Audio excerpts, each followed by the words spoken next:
Vale. ¿Se escucha, no? ¿Se escucha bien? Sí. Sí, sí. Perfecto. Muchas gracias. Bueno, hola Lucas y Lore y el resto del plantel. Vamos a hablar, había preparado de manera introductoria eh, conceptos a tener en cuenta para que puedan después entender un poco de qué se trataba el paper.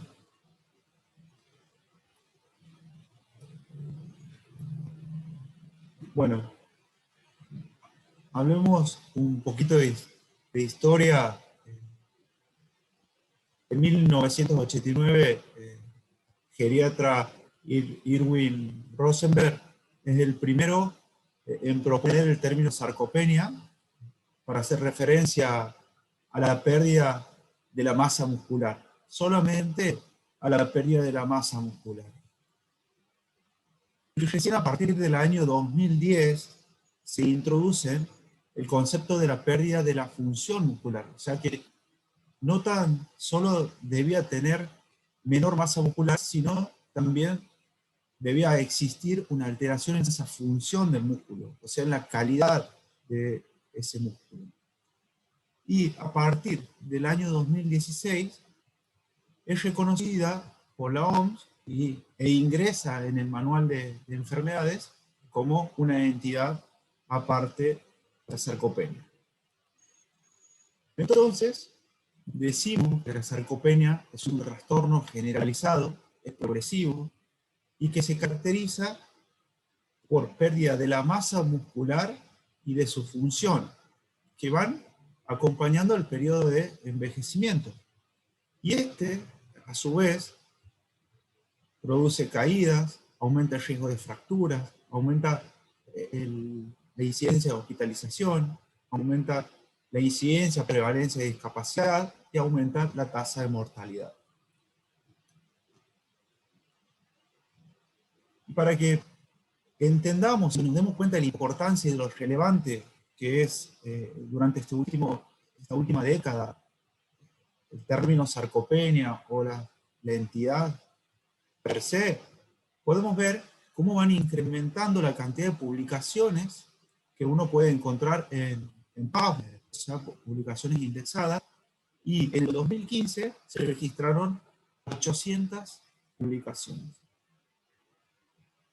O sea, a partir de los 50 años, se estima una pérdida de la masa muscular aproximadamente entre el 1 y 2% anual, mientras que la pérdida de la fuerza muscular es más acelerada.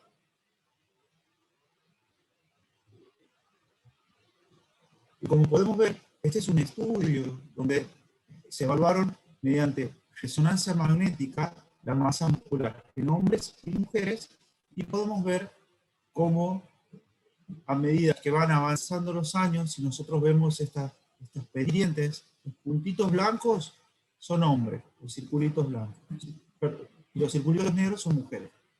Esta es la masa muscular total de todo el cuerpo.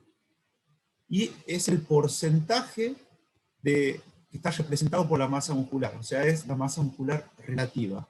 ¿Cómo va disminuyendo a medida que envejecemos? Tanto en hombres como en mujeres.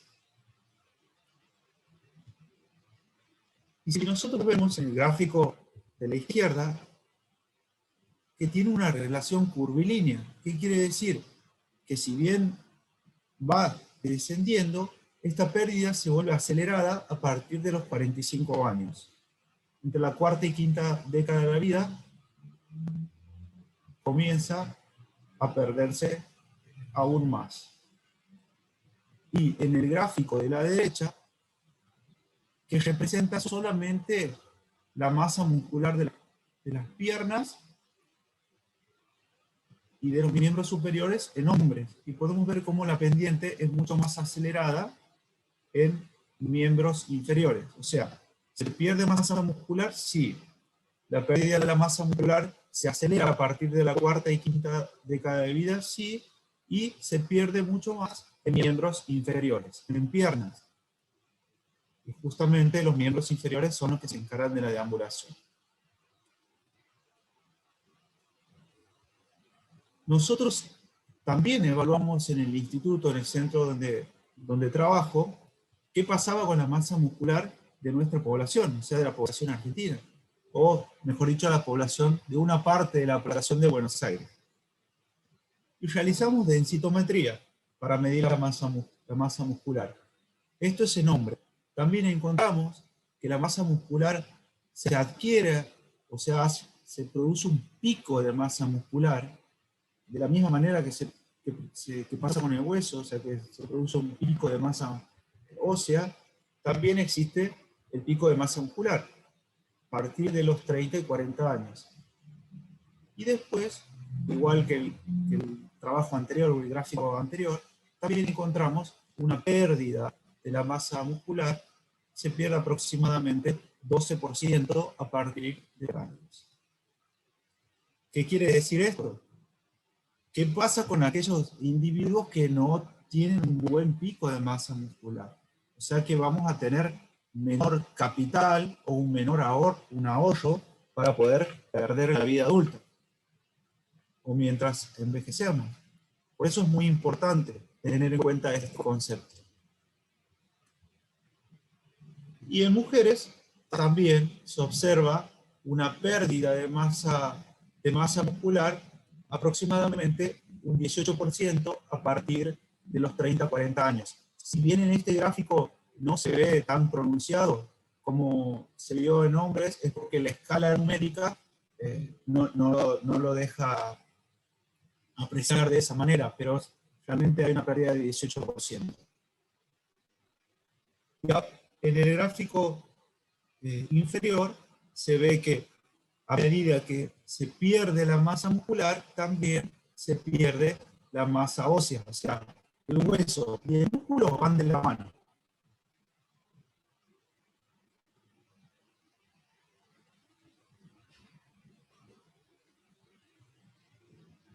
En este gráfico podemos ilustrar qué pasa con el músculo envejecido. Si vemos en la parte superior, vemos el muslo, la parte media del muslo de un atleta de 40 años, y en la parte inferior, el muslo de un adulto de 74 años. Si nosotros tomamos 1 centímetro y pasamos por esta región del muslo, podemos ver que tienen el mismo diámetro, o sea, miden lo mismo, pero sin embargo, la calidad de este músculo es totalmente distinta a la calidad del músculo inferior. ¿Por qué? Porque hay tejido graso que se va infiltrando en el músculo y sobreestima la masa muscular. O sea, uno cree que tiene mucha masa muscular, pero sin embargo es un músculo que no es suficiente, que no llega a cumplir las funciones que debería. ¿Y esto cómo se puede apreciar la calidad de este músculo? Bueno, mediante una tomografía uno puede ver la atenuación. A mayor atenuación, mayor tejido muscular. O sea, a mayor unidad de Hanfield, mayor masa magra. Y nosotros podemos ver en este gráfico de correlación que la calidad del músculo, o sea, mientras el músculo es más oscuro, mientras mayor masa magra tiene este músculo, mayor es la fuerza y mayor es la función que tiene este músculo. O sea, hay una correlación positiva. Por eso surge el concepto de que no es tan solo importante la masa muscular, sino la calidad de ese músculo y que pueda cumplir realmente la función. En este otro trabajo, que es un trabajo italiano, es un trabajo clásico, publicado en el año 2003, evaluaron en 1030 participantes de edades de entre 20 y 102 años el área de sección transversal de la pantorrilla, o sea, mediante un corte tomográfico en la zona de la pantorrilla, uno mide la cantidad de masa muscular que tiene.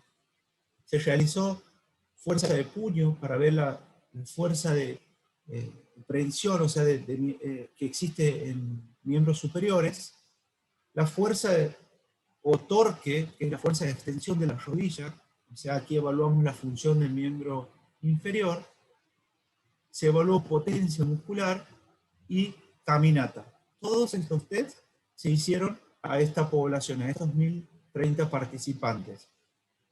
Y se definió sarcopenia si esos valores estaban por debajo de una población referencia, que eran adultos jóvenes entre 20 y 29 años.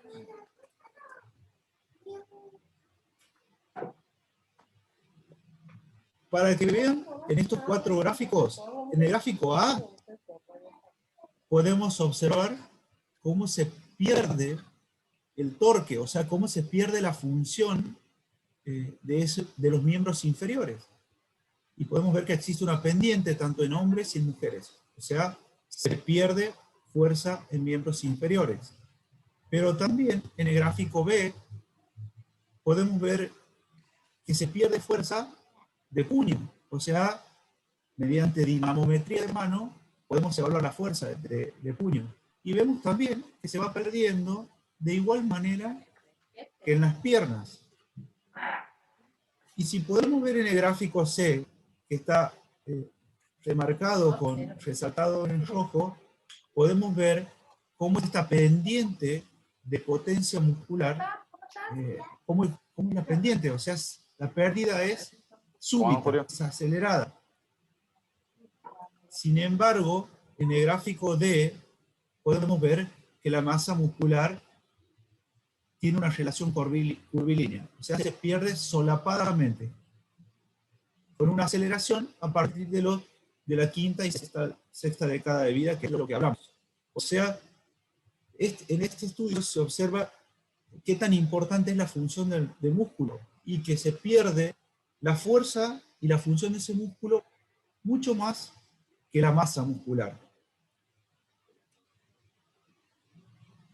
La fuerza de miembro superior y miembro inferior fueron similares en su relación con la mala movilidad, o sea, los dos predicen, si uno tiene baja fuerza muscular en miembros superiores y en miembros inferiores, predicen una alteración en la movilidad. ¿Por qué? Porque la sarcopenia es generalizada, no es sarcopenia de piernas, no existe la sarcopenia de brazos. O sea, la sarcopenia es una entidad que afecta todo el cuerpo. Lo que apoya más la conveniencia de usar la fuerza de puño. O sea, ¿qué nos sirve a nosotros en el consultorio y en la práctica diaria? Dinamometría de mano, mucho más fácil. ¿Por qué se produce la pérdida de la masa de la función muscular? Bueno, en su fisiopatogenia interviene el estrés oxidativo, las enfermedades neurodegenerativas, el desuso, o sea, individuos que no realizan actividad física, que están mucho tiempo postrados, enfermedades asociadas, como la enfermedad renal crónica, los pacientes con diabetes, la infiltración grasa, factores hormonales, la deprivación androgénica, factores nutricionales y, por supuesto, factores genéticos. Entonces, sarcopenia se denomina o es el resultado de la baja función muscular y también de la baja masa muscular. Deben existir estos dos factores para tener sarcopenia. La sarcopenia puede ser primaria, que es la relacionada con la edad, que es la que se produce con el envejecimiento, o sarcopenia secundaria. Esta sarcopenia secundaria se debe al reposo, lo que hablamos, al sedentarismo, situaciones de ingravidez, puede estar asociado a factores nutricionales o factores o a otras patologías. O sea, siempre hay una causa desencadenante para la pérdida acelerada de la masa de la función del músculo.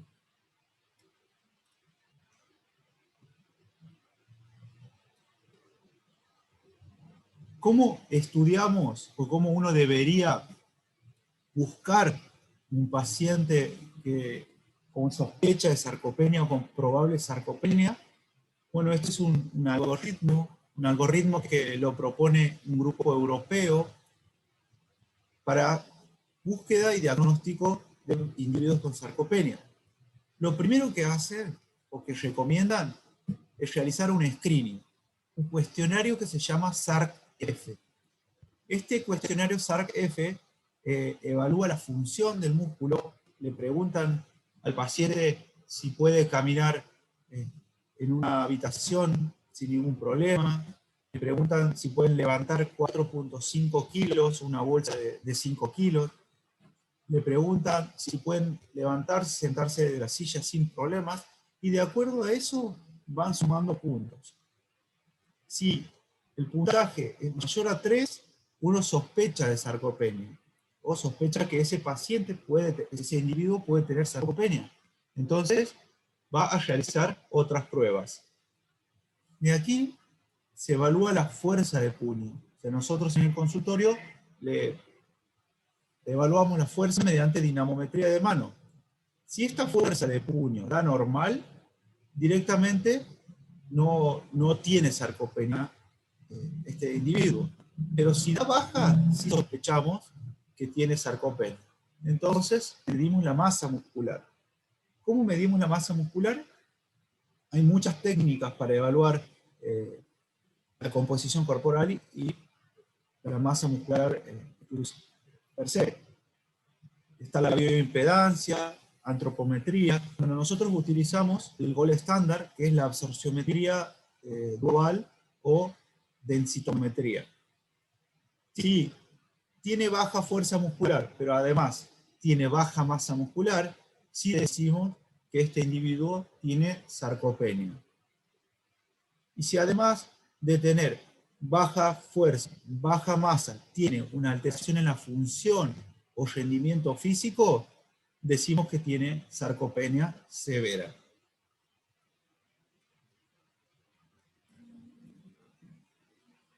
¿Cuáles son los valores de corte o los valores de referencia que se recomiendan? Bueno, en la literatura es extensa, hay tantas definiciones, 4 o 5 consensos, 4 grupos de trabajo, y cada uno propone un valor de referencia para cada parámetro a evaluar. Nosotros utilizamos generalmente los valores de referencia propuestos por el Grupo de Trabajo Europeo sobre sarcopenia. Estos puntos de corte son, en hombres, para la fuerza del puño, si da menor a 27 kilos, decimos que tiene baja fuerza. Y en mujeres, menor a 16 kilos. Evaluamos un test que se llama sit stand, o levantarse y sentarse en la silla. Y cronometramos el tiempo que el individuo tarda en levantarse y sentarse durante 5 repeticiones. Si el tiempo que el individuo tarda en realizar este test es mayor a 15 segundos, decimos también que es insuficiente y que tiene baja fuerza o baja función. El valor de corte para masa muscular es menor a 20 kilos, la masa muscular apendicular, o sea, lo que uno cuantifica es la masa muscular de los brazos y de las piernas, que es la que no se encuentra sobreestimada por otros tejidos como el tejido óseo. Entonces es la que uno más fácilmente puede evaluar. La masa muscular de los brazos y de las piernas. La sumamos y decimos que esa es la masa muscular apendicular. Si la masa muscular apendicular es menor a 20 kilos en hombre, decimos que es bajo. Y si es menor a 15 kilos en mujeres, decimos que también está baja la masa muscular. Además existe un índice que es corregido por la altura, o sea, la masa muscular apendicular sobre altura al cuadrado. Si es menor a 7, decimos que bajo en hombres. Si es menor a 5.5, decimos que es baja en mujeres. Y la velocidad de la marcha, realizamos un test, o hacemos caminar al paciente en una superficie plana, con un primer test de prueba, o sea, le decimos que practique, y después le pedimos que camine con calzados cómodos, en una superficie de 4 metros, y cronometramos el tiempo que le lleva a caminar estos 4 metros. Y lo dividimos por segundo. Si la velocidad de la marcha es menor a 0.8 metros segundo, decimos que el paciente, que este individuo es lento y que esta velocidad de la marcha está disminuida.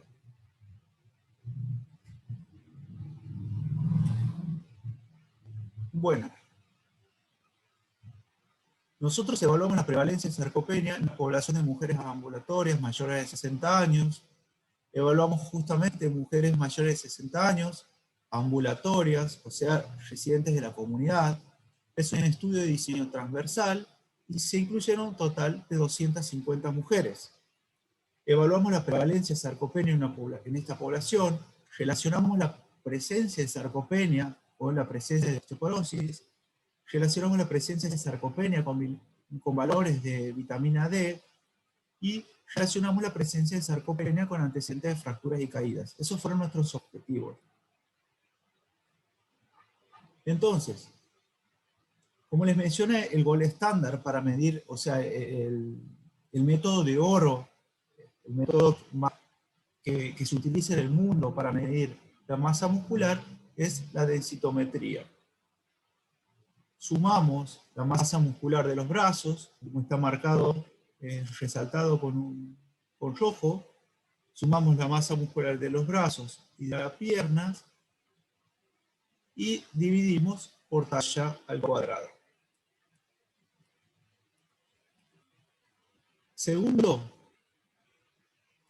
En segundo lugar, evaluamos la fuerza. Esta fuerza es evaluada mediante este aparatito que se llama dinamómetro de mano. Y realizamos 3 mediciones con la mano dominante. Le preguntamos al paciente cuál es la mano hábil y registramos el mejor valor. Decimos que se denomina baja fuerza muscular cuando una mujer tiene menor a 16 kilos de fuerza. Realizamos la prueba de velocidad de la marcha, que es cronometrar el tiempo transcurrido en caminar 4 metros, y decimos que el límite es 0.8 metros segundo. Menos de eso, consideramos lento. Y por último, realizamos el test de la silla, que es sit stand test, es el tiempo que llevan en realizar 5 repeticiones en pararse y sentarse. Para que no haya ningún error, todos estos test siempre los realiza el mismo evaluador, para no tener ningún sesgo.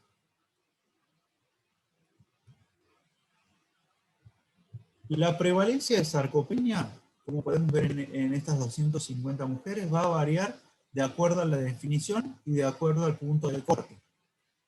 Nosotros utilizamos el propuesto por el grupo europeo, o sea, el que dice abajo, EUSOP 2, que fue publicado en el año 2019.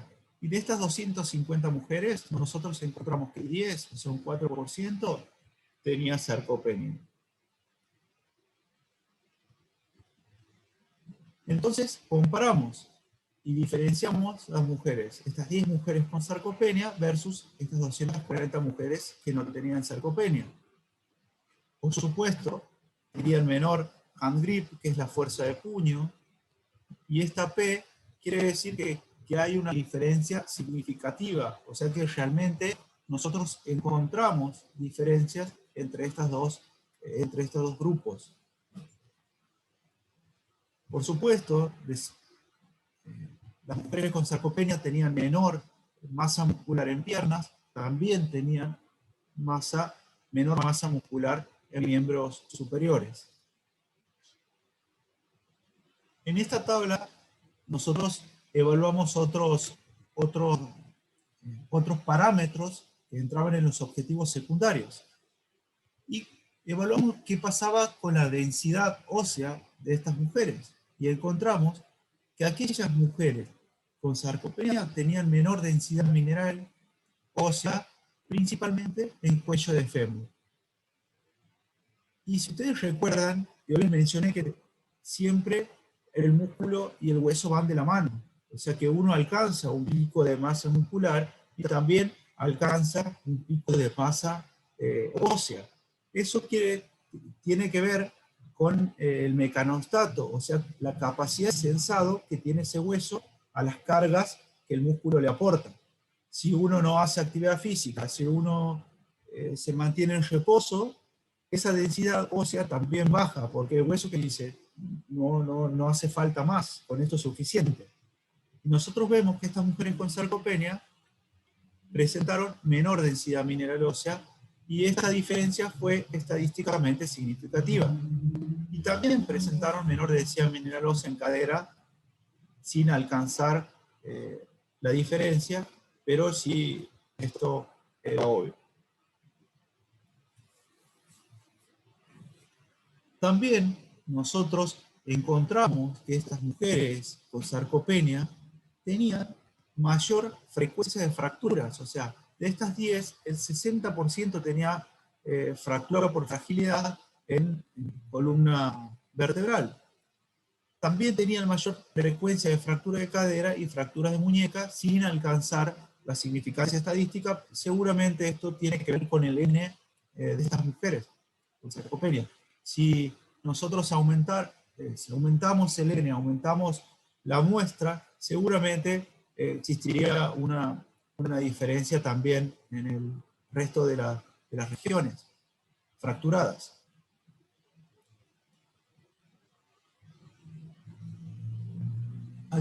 Al dividir nosotros la población entre mujeres fracturadas y no fracturadas, encontramos que aquellas mujeres que tenían fracturas por fragilidad, o sea, fracturas osteoporóticas reales, tenían menor fuerza muscular, eran más lentas al caminar y eran más lentas al realizar el sit-stand test, o sea, la prueba de sentarse y levantarse de la silla.